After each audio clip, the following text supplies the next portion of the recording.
Otras aristas de la noticia.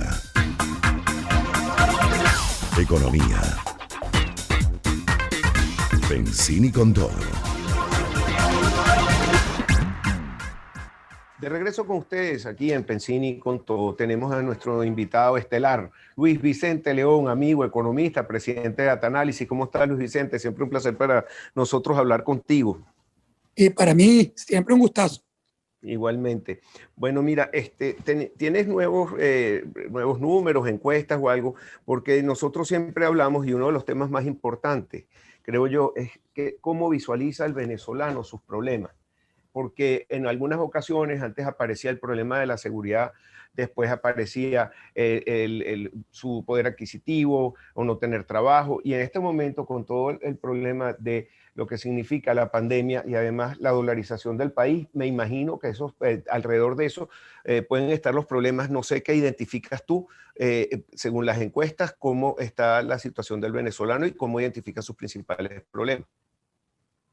Sí, pero bueno, fíjate, cuando nosotros preguntamos sobre la situación general del país, cómo evalúa la gente la situación de Venezuela, hemos llegado a niveles donde ya prácticamente es imposible estar peor, porque 94% de los venezolanos evalúan mal o muy mal la situación venezolana.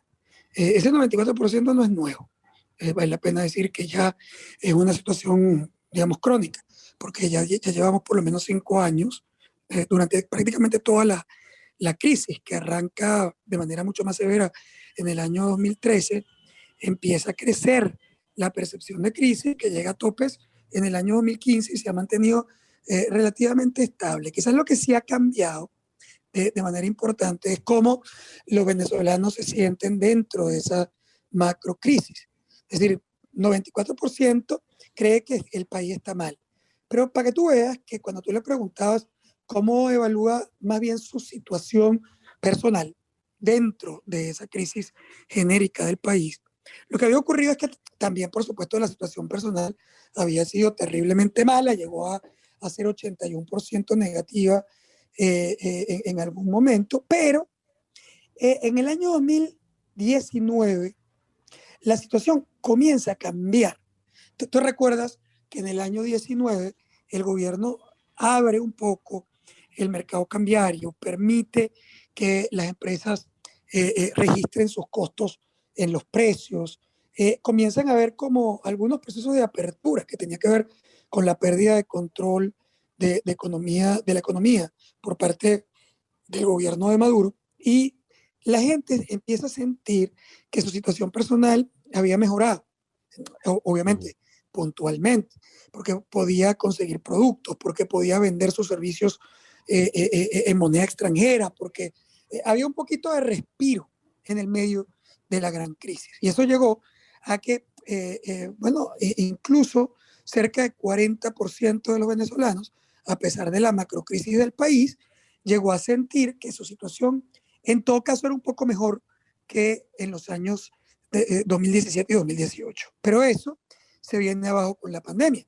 Y con la pandemia empezamos a ver una caída de casi 13 puntos porcentuales en la autoevaluación de la situación personal, y la mayoría de la población otra vez siente que tanto el país como él en individual tiene una situación negativa. Ahora, tú preguntabas en qué, o sea, cuáles son sus principales problemas, es decir, qué es lo que le quita el sueño a los venezolanos. Y ahí también se han producido algunos cambios muy importantes a lo largo de la historia. Por ejemplo, ¿qué era lo que más le preocupaba a los venezolanos históricamente, en el pasado? Lo que más le preocupaba a los venezolanos era la inseguridad. Pasamos muchos años donde el gran problema del venezolano, la primera mención, lo que realmente quería resolver era la inseguridad. Y eso empezó, imagínate tú, ¿desde cuántos años atrás? Desde la muerte, del asesinato de los niños Fadul. O sea, ese asesinato de los niños Fadul hizo como una explosión en la mente de los venezolanos, que los hizo sentir terriblemente inseguros, mal, etc. Y eso se mantuvo muchos años. Pero bueno, con el problema de desabastecimiento que empieza en el año 16 ya era bien crítico y que hace picos en el año 17 y 18. Bueno, te recuerdas, las grandes colas, los momentos en los que tú no conseguías muchísimos productos en Venezuela, etcétera. Olvídate de la gasolina, que es un problema más reciente, pero de comida, de alimentos, de medicamentos, eso se convirtió durante por lo menos 3 años o 4 años el principal problema del país, el desabastecimiento de alimentos y el desabastecimiento de medicamentos, que fue como que la gran preocupación. Eso ha cambiado dramáticamente desde la segunda mitad del año pasado y a lo largo de todo este año. A pesar incluso del COVID, a pesar de la crisis severa que vive el país, ya apenas 5% de los venezolanos indican que están afectados ellos por el desabastecimiento de alimentos, por dar un elemento distinto a la gasolina, que evidentemente sí tiene un impacto severo, pero en alimentos solo 5% de los venezolanos creen hoy, cuando más de 40% creía en el 16%, que ese era su principal problema, solo 5% lo asignan como un problema importante. Ah, pero entonces, ¿cuál es el problema? Si no es ya el desabastecimiento de alimentos. Bueno, el primer problema del país en este momento es el alto costo de la vida, es la inflación, la pérdida de capacidad de compra, porque alto costo de la vida es como una mezcla de diferentes variables. Es obviamente la inflación, el crecimiento de los precios, pero es también la incapacidad de pagar. O sea, el producto está ahí, sí, está en el anaquel, pero muchísimas personas no lo pueden comprar. Entonces, imagínate tú que para el 68% de los venezolanos, el alto costo de la vida es, en el total de menciones, el problema más importante del país. Si lo vemos solo en el top of mind, es decir, en la primera mención, el alto costo de la vida, menos ingresos e inflación, representan el 32.6% de las respuestas y un 18.6% responde que es la crisis económica o la recesión, dejando la tercera posición para la escasez de combustible. Fíjate que el desabastecimiento de alimentos no está en los primeros 3 elementos de preocupación del venezolano. Está bien, entonces ha cambiado. La primera preocupación del venezolano es el alto costo de la vida y que no puede pagar los alimentos a pesar de que están en los anaqueles. Y después de eso, ¿qué viene? ¿Cuáles son las otras preocupaciones? La crisis. La crisis económica y la recesión, porque claro, le impacta su vida desde la perspectiva del empleo, desde la perspectiva de generar ingresos, desde la perspectiva de inversión. Le genera una gran incertidumbre la crisis y la recesión, que además se ha amplificado por el problema de la pandemia. Es decir, el COVID amplifica la percepción de crisis y la crisis en sí. Y el tercer nivel es la falta de combustible. Y la falta de combustible mezcla la gasolina con también los riesgos que puedan existir en otros tipos de combustible distintos a la gasolina, con los que, por ejemplo, se transportan productos, medicamentos, como el caso del diésel, como el caso del gasoil, como el caso del gas, etcétera, que también, digamos, están ahí como una preocupación hacia el futuro. Te pregunto algo, y no aparece la dolarización por ninguna parte, no hablan del problema que se dolarizó el país. No, fíjate que la dolarización es un tema de doble vía. La dolarización es un problema cuando lo visualizan como una variable que impacta la capacidad de compra, que impacta los precios. Es decir, para las personas que tienen que pagar en moneda extranjera y no tienen la capacidad de generación de divisas, esa dolarización está metida en la incapacidad de compra. O sea, se esconde en la incapacidad de compra de la población.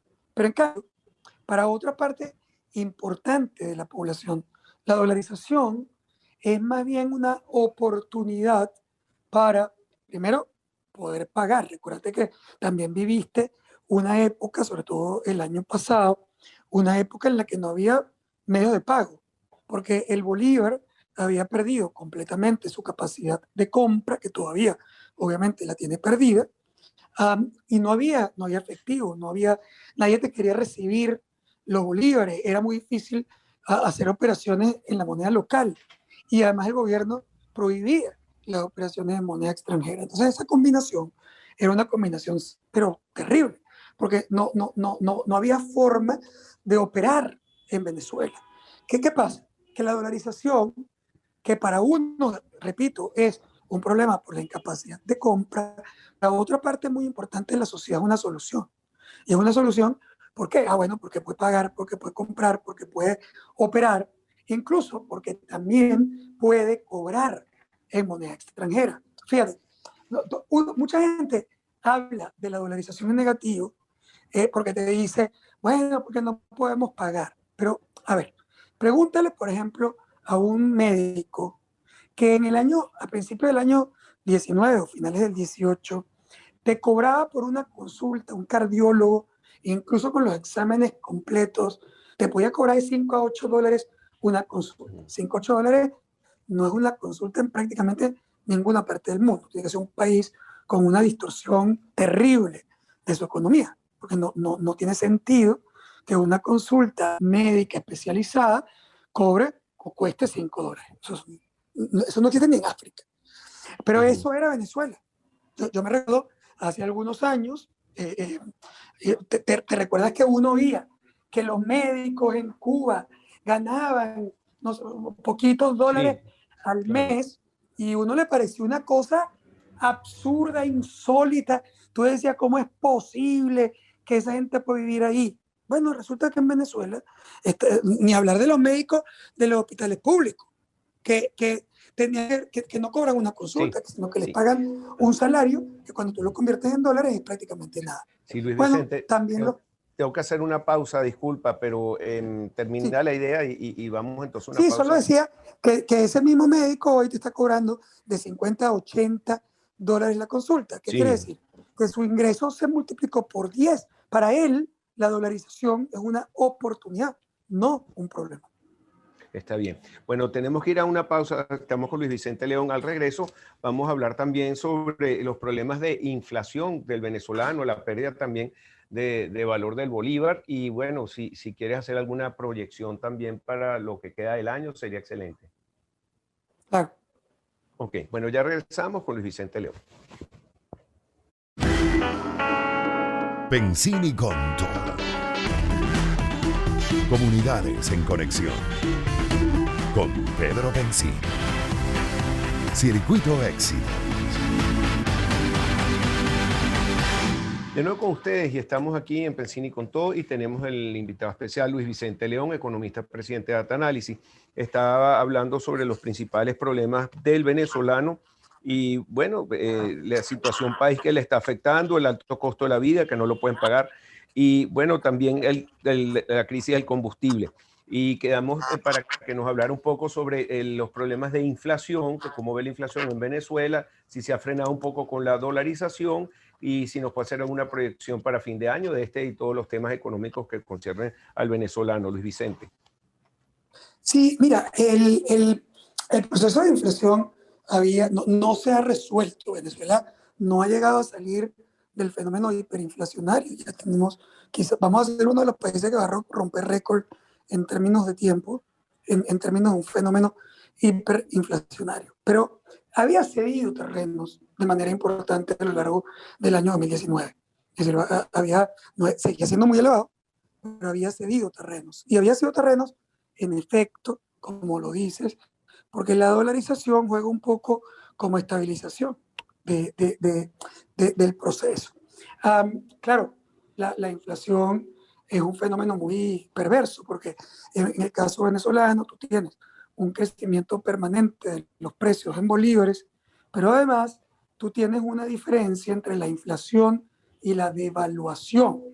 ¿Y qué significa eso? Que los precios internos, los precios en bolívares, suben más rápidamente que en lo que se estaba devaluando la moneda. Y al ocurrir eso, lo que termina pasando es que tú tienes que pagar también más bolívares por el mismo bien. Es decir, tú estás pagando más bolívares, pero también estás pagando, perdón, más dólares por el mismo bien.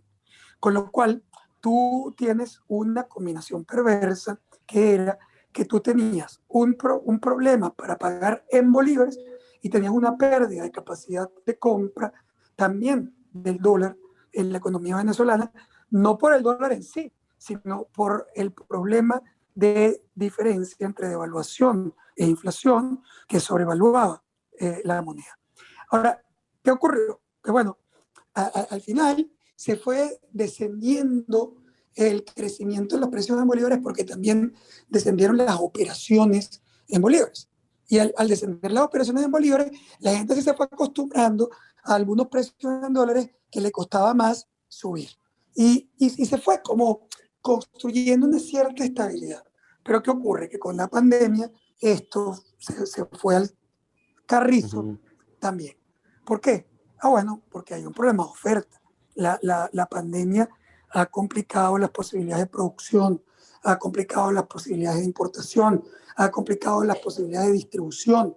Entonces, claro, cuando tú tienes problemas de producción, de importación, de distribución, hay más necesidades no cubiertas. Y al haber más necesidades no cubiertas, el crecimiento de los precios bolívares y dólares es evidentemente mayor. Y además, el gobierno se ha visto tentado a incrementar el número de bolívares que circula en la economía, porque él empieza a entregar bonos para, bueno, para ayudar a la población que está en pandemia, que está restringida, que está sin trabajo, en cuarentena, etcétera, y todos esos bonos son bolívares que entran al torrente sin que haya una contraparte de producción o de oferta de bienes. Entonces, eso es inflacionario, es lo que hemos visto otra vez, un repunte muy importante de la inflación y un repunte también de la devaluación. Quizás este proceso lo vamos a seguir viendo el resto del año. Es muy difícil imaginarse que el gobierno va a poder controlar ni inflación ni devaluación en lo que queda del año 2020. Primero porque, fíjate que para que el gobierno, para poder ayudar incluso a las empresas a sostenerse, el gobierno ha liberado un poco el encaje legal.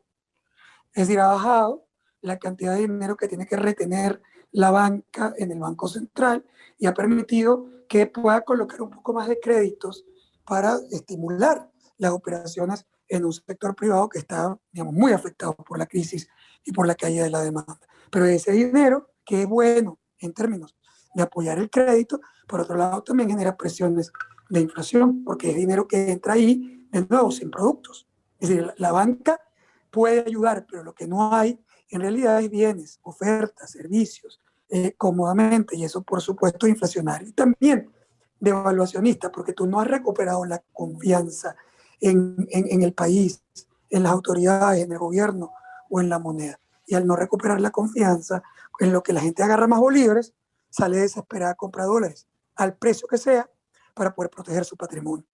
Quizás lo único que sí es positivo, y lo hemos comentado en el pasado, es primero que el gobierno ha perdido su capacidad de controlar la economía. Es decir, la economía es más rebelde y esa economía rebelde ha buscado algunos cauces para resolver su problema. Lo segundo, importantísimo, es que muchos actores en Venezuela, empresarios, han buscado, y también personas naturales, han buscado mecanismos para surfear su crisis. O sea, creatividad, para que la crisis no lo lleve por delante.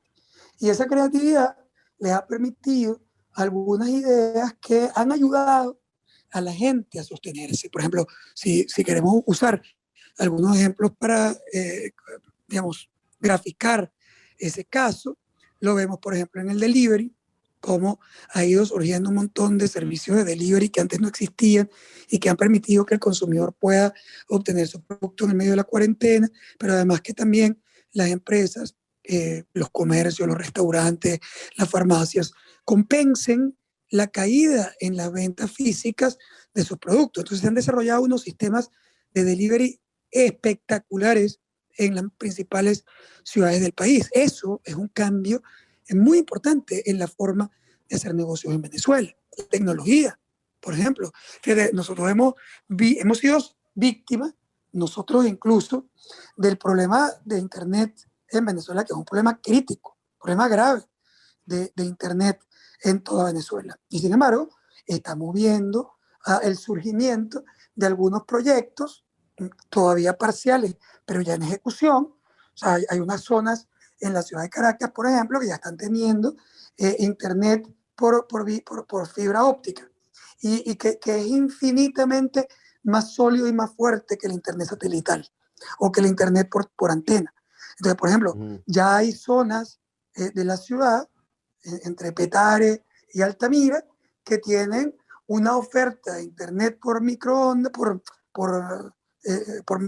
fibra óptica, que le llega hasta 200 megas, cuando digamos que un venezolano común trabaja con menos de 3 megas en este momento.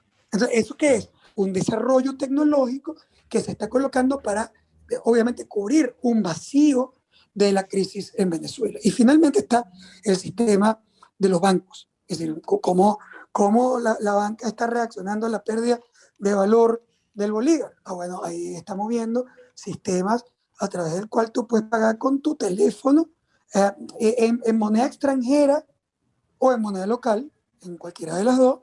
Tú puedes pagar lo que tú puedes pagar el jardinero, tú puedes pagar digamos, el carnicero, con que te des tu número de teléfono, básicamente colocándolo en una app de la banca, el caso que hemos conversado en el pasado de BanPlus, por ejemplo, que con su cuenta de reserva en moneda extranjera, tú puedes pagar, y aun cuando la otra persona no tenga una cuenta en el mismo banco, se crea automáticamente una cuenta virtual, y ahí tiene su dinero que luego él puede usar para pagarle a cualquier otra persona. Es decir, tú vas viendo el desarrollo que para mí es un estímulo a la creatividad. Y creo que eso va a ser lo positivo de la crisis. Es así, Luis Vicente. Y proyección para entonces el próximo trimestre, en enero va a ser un mes muy difícil para el venezolano. ¿Crees que tienes alguna proyección en Estados Unidos de quién pueda ganar y cómo puede afectar a Venezuela? Bueno, el tema de la proyección americana es un tema muy complicado, porque no, a ver, en Venezuela las encuestas te ayudan bastante a proyectar una elección. Se pueden equivocar, todas se pueden equivocar, pero te ayuda bastante a proyectar una elección. En los Estados Unidos eso no es posible. Y no es posible porque el sistema electoral norteamericano no es un sistema directo. O sea, tú lo que eliges son 500 y pico de colegios electorales, de personas que son las que van a elegir el presidente. Y se eligen por estados. Y además es un sistema rarísimo. Por ejemplo, todo el estado de la Florida, que es el estado, lo llaman los swing states, que es quizás el swing state más importante de los Estados Unidos, un estado determinante, tiene X, no me recuerdo el número exacto de los representantes que elige la Florida, pero supongamos que son 30. No son, pero supongamos que son 30. ¿Qué pasa? Que supón que Biden tiene hoy una diferencia de 3, 4 puntos en la Florida, aunque tiene 8 puntos de diferencia en todos los Estados Unidos. Supongo que tiene 2, 3 puntos en la Florida. ¿Y qué pasa? Que si Biden gana por 1 punto o 2 puntos, él obtiene los 30 representantes de la Florida. Es decir, no es que se reparten los representantes en función del porcentaje que ellos sacaron.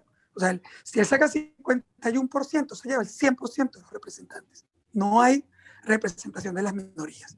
¿Qué ocurre? ¿Qué pasa si teniendo una diferencia tan chiquita como 3 puntos, que es prácticamente un empate técnico, estadísticamente hablando, qué pasa si Biden, en vez de ganar, pierde la Florida por 1 punto?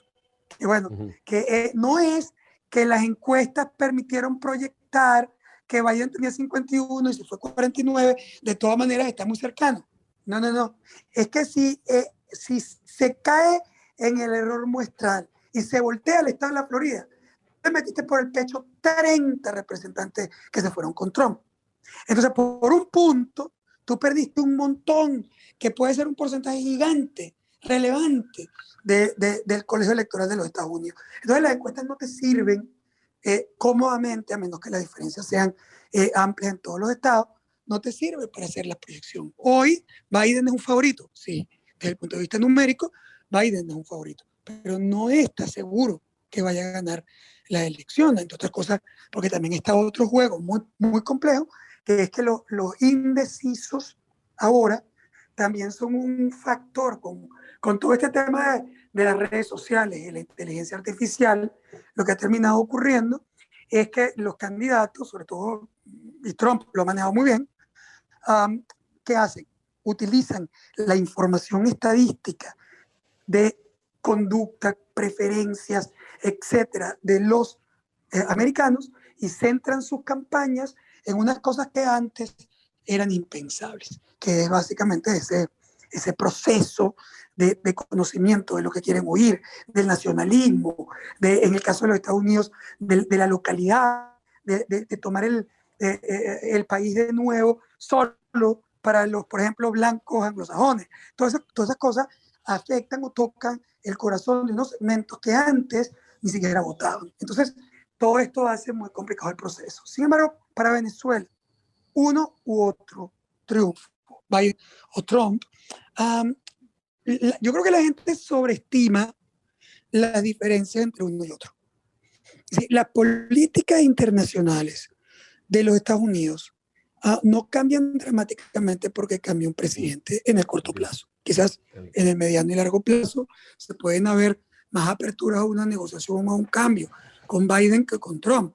Eso es verdad. Por otro lado, Trump, que ha sido súper, digamos, cercano a la oposición venezolana, en su segundo mandato podría seguir siendo muy duro con respecto a la posición de Maduro y acentuar aún más todo el tema de las sanciones contra ese gobierno. La pregunta es, ¿esas sanciones que ya Trump aplicó han funcionado para sacar el gobierno? No. Sí. ¿Han tenido impacto negativo sobre la economía? Sí. ¿Por qué no va a seguir teniéndolo en el futuro? Claro. Mira, Luis Vicente, lamentablemente siempre hablando contigo se me va el tiempo volando, se nos acabó el tiempo hasta por el Zoom. Así que bueno, hablamos en estos días otra vez. Muchísimas gracias. Seguro, un gran abrazo y saludos. Todo lo para ti. Igualmente, Luis Vicente León, presidente de este análisis, ya regresamos con más para ustedes.